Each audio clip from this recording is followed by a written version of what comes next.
Iran melayangkan kecaman keras terhadap Menteri Keamanan Nasional Israel Itamar Ben-Gvir yang dianggap telah melakukan penodaan terhadap kompleks Masjid Al-Aqsa.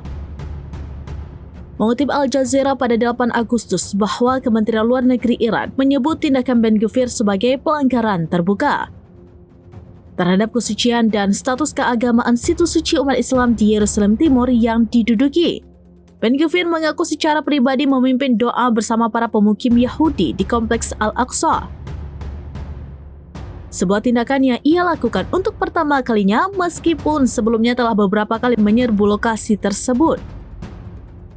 Diketahui Ben-Gvir juga pernah menyatakan secara terbuka keinginannya untuk membangun sinagog di kawasan tersebut. Juru bicara Kementerian Luar Negeri Iran Esmail Baghai menyebut Ben-Gvir sebagai menteri kriminal yang secara terang-terangan melanggar resolusi Perserikatan Bangsa-Bangsa atau PBB.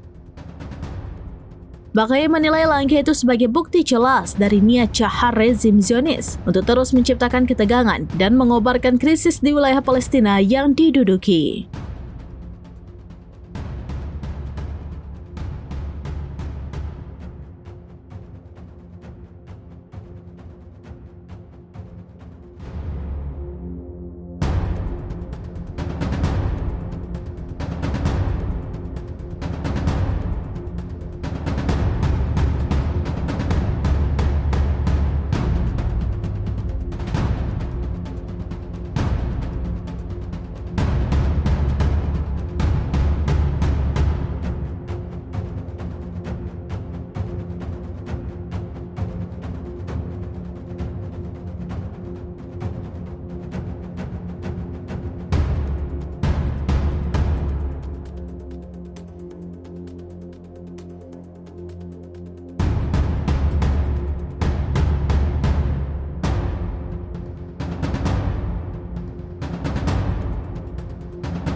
Download Tribun X sekarang, menghadirkan lokal menjadi Indonesia.